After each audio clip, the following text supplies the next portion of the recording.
Mga ka-vlog, kanina pa tayo naghahanap ng merienda. So ito raw po, pinutak. Siguro maraming utak sa loob.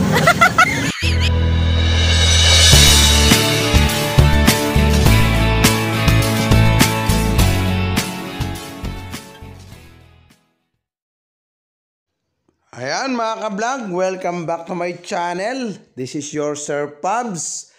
At tayo naman po ay mamamasala naman dito sa north side ng Metro Manila, ang Caloocan City. At maghahanap po tayo dito ng kakaiba at kakanin na street food. So dito po tayo napadpad sa Monumento. So samahan niyo po ako. Nasa tapat po ako ng Grand Central, SM City Grand Central po yan. At maghanap po tayo dito ng street food na pwede nating lantakan at meriendahin dito sa ating pagsugod sa Monumento. Ayan, nandito na po tayo. Nakakita po tayo ng isang side dito sa may Monumento, sa may tapat ng ano. Ayan, makikita na po natin mga ka-vlog, ang daming kakanin. So yan, na-amaze po ako dyan kasi iba't iba pong klase ng mga kakanin. May biko, may suman, may kung ano-ano man, may puto rin po. Oh. Hindi ko lang alam po kung ano yung kulay green na yon. Tapos si ate, hindi maintindihan kung anong pipili niya. Yan po yung kulay green. Yan po yung puto. Ayan, si ate, ang ganda po ni ate. So nakatabi ko po siya dyan sa bilihan po na yan. Yan pong mga nakabox na yan, biko po yan, paborito ko rin po yan, pero hindi po natin titikman yan. So pumili po ako ng ng at least tatlong kakanin. Na ayan po ang ating pinili, yan po yung mga kakanin na yan. Ayan mga ka-vlog, kanina pa tayo naghahanap ng merienda. So ito raw po, pinutak. Pero maraming utak sa loob. Tapos dito, Carioca. So titikman po natin itong street food dito sa Monumento na kakanin. Tapos order na rin po tayo na juice na melon. Ano yung meron kang pang ganon? Tikman ko to. Pinutak. Yan, ganun ba yan? Hindi, ako na kukuha. Dadang po para diretso ang subo. Ano ba? Ganun ba? Diba? Kahit ano yun? Dito ako kuha. Uy, malamig na. Ito rin po mga ka-vlog, pinutak yung mga kasama nyo.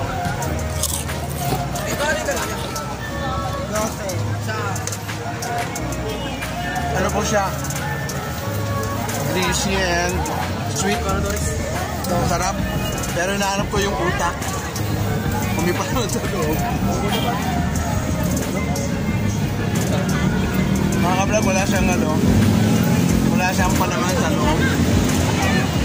Purely parang kakanin siya na malambot. Tapos matamis siya. Pero po siyang yung parang toppings siya sa biko. Parang sa biko, toppings. Ayan yung kulay dark. So, masarap po siya. Ay, kuya! 12 pesos daw po yung isa nito. Tamis. Pero hindi po ganun ka-intense yung sweetness niya. Tolerable po sa mga diabetic.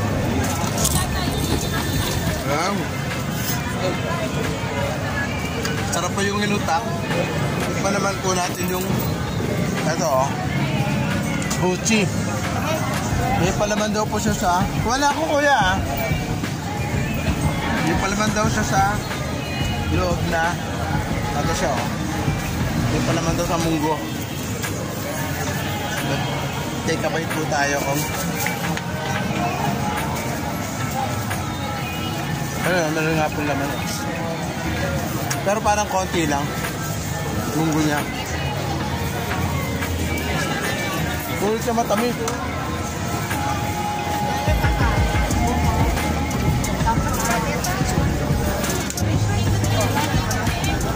Yung mga may pustiso po, hindi pwede. Pwede kumain nito. Kasama po yung pustiso nila. Ayan, ganda po. Ang dahil dito. Tapos yung mami, Ayan, ito. Gucci po ang tawag nila dito. Yung pala namang munggo sa loob. Pero hindi ko nare-reach out yung munggo pa. Ano?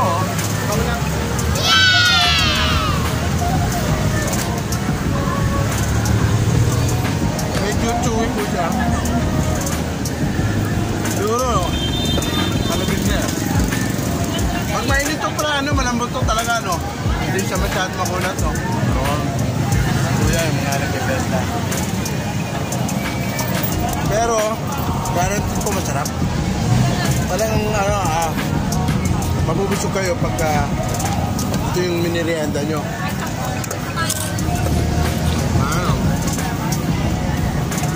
Ito na, nalain na to. Kaya na bumibili. Pati ko na, puro babae.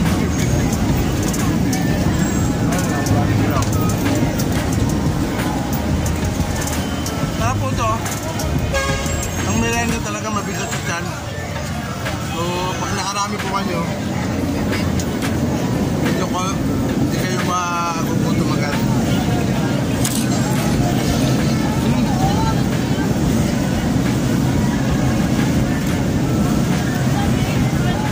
Yung sweetness niya, hindi ganun katende.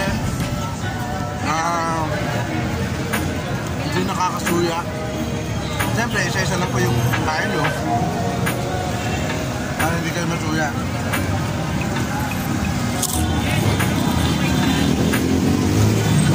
Ito sa kapila, oh. Kaya bibili rin, oh.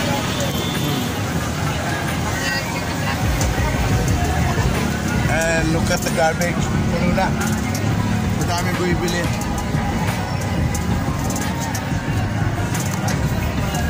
Ayan.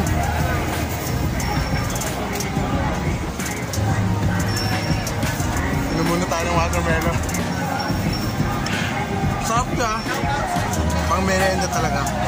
Pwede rin po itong pasalubong. Sa mga, halimbawa, yung mga mababait kayong anak, pwede mong pasalubungan na ganito.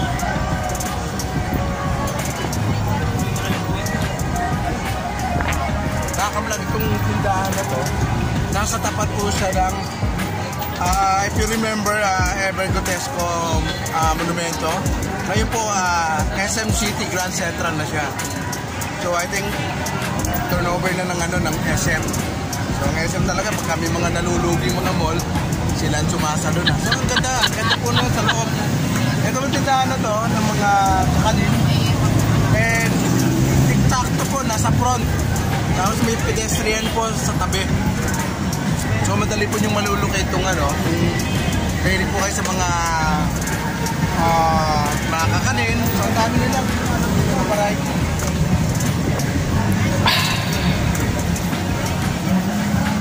Tapos titikman po natin itong isa. Ito raw karyoka. Parang Chinese thing. Ito naman isa, oh. I'm sure sweet din po ito. Titikman natin ito. Karyoka daw ito.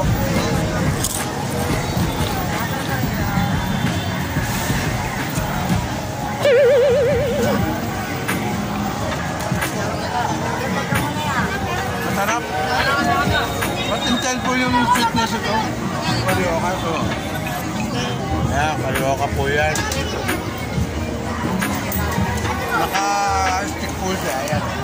Para pang barbecue stick. Matamis. Malasang pa naman po sa loob. Kakabusog din. Medyo mabigat din po sa tiyan.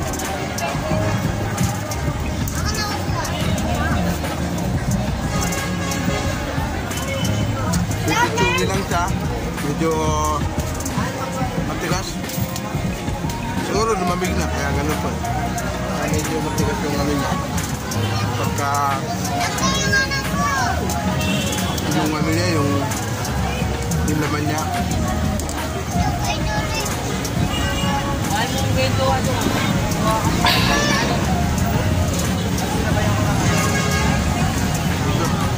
Wait. Yung mga nang isuot-sorbo sa tabi natin na yun, o. Yan, o. Yan yung storbo. Tapusin po natin itong ating inakain. Ang sarap.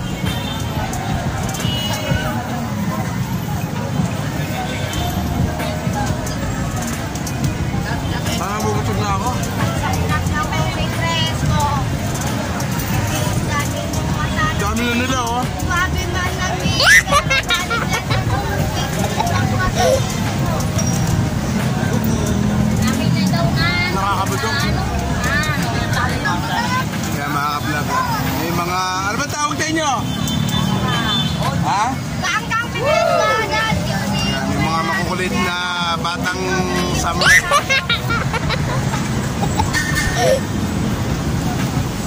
Ito naman kay ate na street food takoyaki sweet cream ang flavor niya.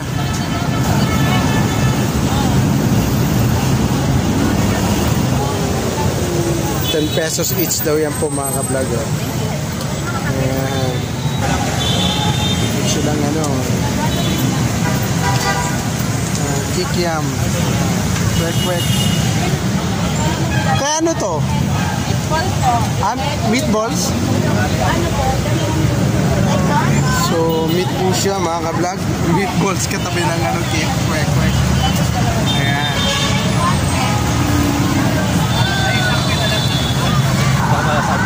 Ayan, tingnan niyo po mga ka-vlog. This one is tinutubo. 35 dito. Ayan, marami po kumakain. So, parang masarap po talaga mga ka-vlog yung tinda nila. Oh. Kaya ka lang, te. Maraming kumakain. Dito po, oh. May huminto pa pong mga rider, oh. Ayan, oh. Ayan, dito naman kay ate, ano. Takoyaki naman ang binibenta ni ate. So, titikman din po natin yan mga ka-vlog para to make it sure na masarap at saka affordable. I think 10 pesos yata per bowl yata yung kay ate na takoyaki. Ayan, oh. Sweet creamy raw po ang flavor niya. So, let's go. Tikman na natin ang takoyaki ni ate. Pinotorch pa pala ni ate yung ano. Wow. So, para I think para ma-toasted yata yung pinaka ano niya. 10 pesos each.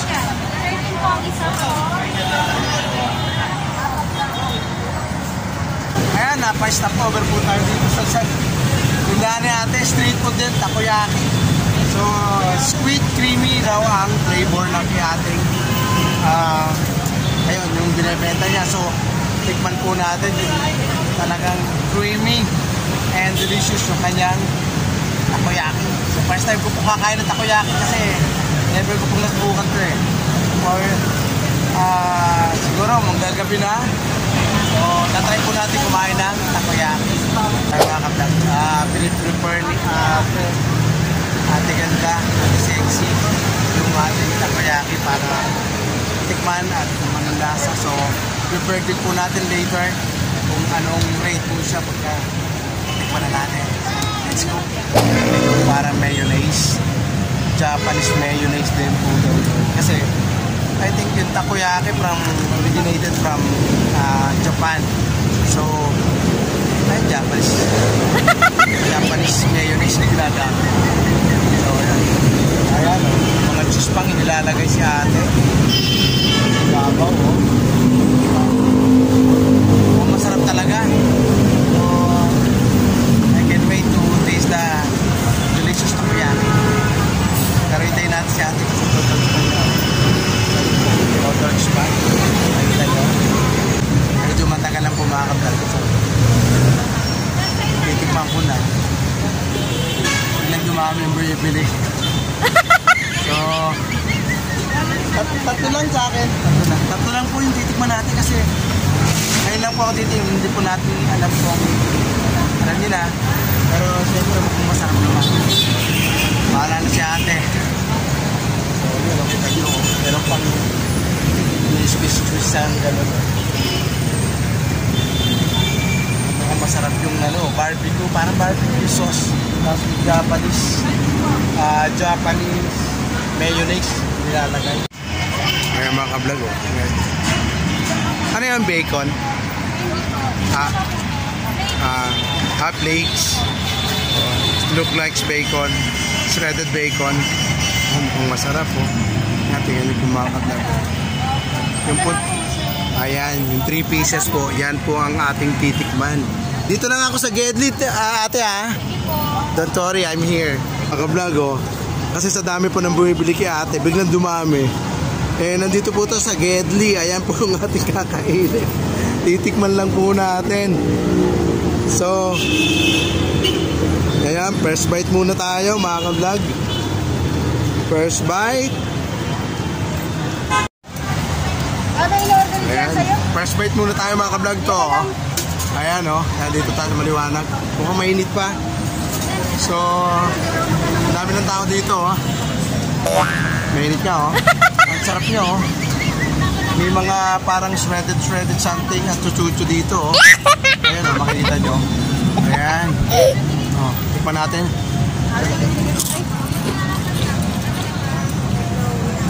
It looks like Japanese paper.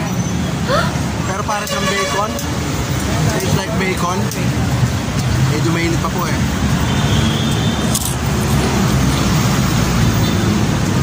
Mainit? Hindi ko po maramdaman. Pero masarap po siya kasi parang creamy something. Ayun o, sa loob. Nakita nyo sa loob. Ayan o. Ayun sa loob. Parang may cheese. Something. Hindi ko malasahan yung squid, pero yung cheese, lasang-lasa po. Kaya medyo mainit lang. Tay, gusto mo nito?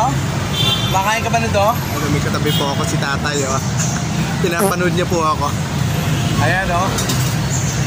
Pero subo na natin kasi medyo lumamig. Ang init. Pero masarap po. Creamy. May konting alat pa yung saltiness na medyo okay naman. Yung parang may cheese po siya, oh. Ito po yung pinaglagaran. May cheese sa ibabaw, tapos shredded, like, parang ay wafer, parang gano'n. Pero ang sarap po niya, in fairness. Ayan. Ito po boys, sa Pumbite. Ito po para, ayan, para sa mga street food vendor. Kain tayo.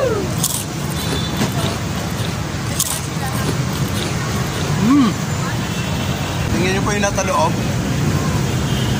Parang meron siyang cheese. Pero yung squid, hindi ko pa po nalalasahan. Nahanap ko po yung squid. Baka yung isang flavor kanina. Kasi creamy and squid daw eh. So, squid yung isa. Itong tinirap po natin, squid, creamy cheese siguro to. Tapos may parang Japanese oyster sauce. Tapos meron siyang cheese and Japanese wafer shredded something. Para po siyang bacon. It look like bacon. And then the taste is look like bacon din. Ito, ayan o. Ayan yung laman o. Ayan. Habang lumalamig po, sumasarap. Kasi siyempre, yung init na-overpower po dun sa lasa eh, pagka medyo mainit. Pagka medyo malamig-lamig na po siya, yung taste niya, yung pinaka-creaminess and yung laman po niya, makikita niyo po pagka kinagat niyo na pang gano'n. Kaya kita niyo, ano pang sauce. Sarap po yung sauce niya, parang look like oyster sauce na may konting sourness, may konting nangingibabaw po yung salty flavor niya. Tapos medyo, pero pagka na-blend na po siya, masarap.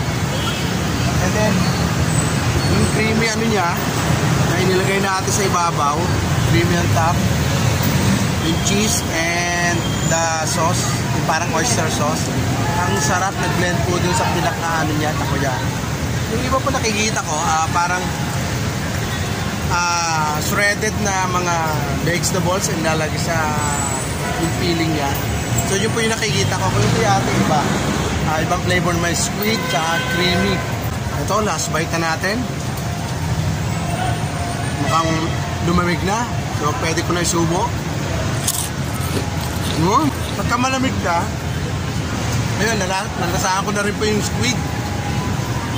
Pero yung meat niya, wala. Siguro, squid flavor, ganyan. Kapag malamig po, masarap niyang kainin. Yung hindi naman sobrang lamig. Yung may init pa rin siya, pero pwede mo nang subo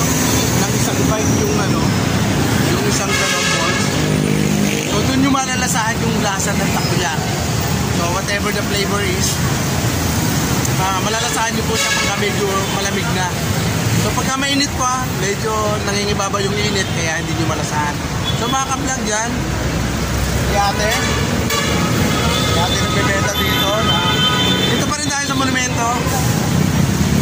Labas na tayo ng gabi. So kaganitong gabi rin, lumalabas yung mga street food talagang nagbibenta ng masasarap dito. So inaabangan po natin kasi yung kanina medyo mga pangmeryenda yung ating tinira kanina. Medyo nabusog ako, nagpahinga muna ako.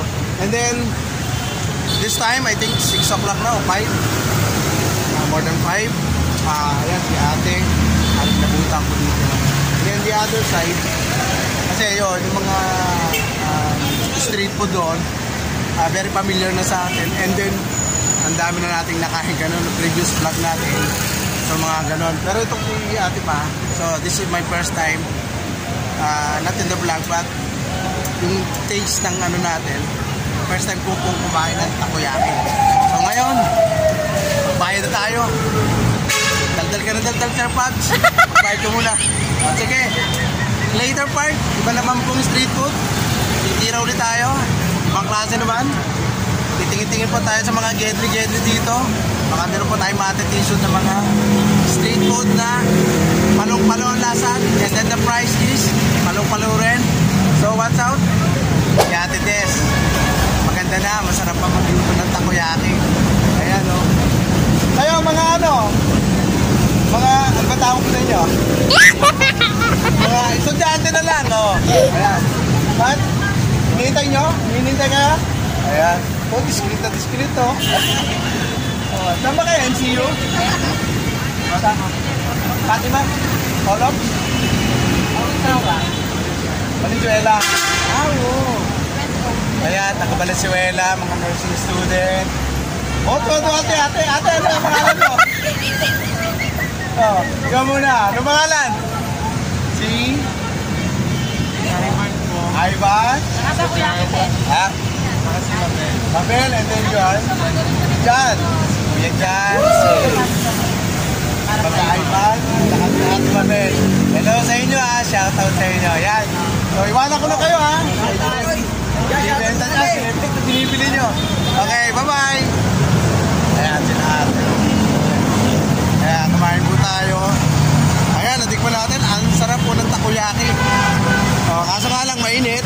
The first time ko po kumain ng takoyaki. So, mainit din. And then later part, na-amaze po ako sa lasa. Ayan, medyo yung creaminess niya, palong-palong lasa. Tapos yung price din, medyo affordable naman kasi 10 peso na per balls. Ayan, si nanay. Nanay, kumain ka na? Hindi ba? Anong gusto mo? Gusto mo ba tinapay? May tinapay, drink. O may drinks ka na. Oo, anong binigay ko sa'yo? Oo, babalikan ka na mamaya ha. Hanggang ano oras ka dito? Ayan, si nanay. Hanggang ano oras ka dito? Ang tao niya, 24 hours. Yan kang ugot ka dito. Uwi ka nanay, mga ha. Maganda niya. Ang kakata mamaya ha. Ibibigay ako sa'yo ha. Sige, yan si nanay. Bye-bye nanay. Nanay, babalikin natin. Bibigyan natin ng pagkain mamaya. Para at least may makakain sa mamaya. Naalala ko yung lola ko eh.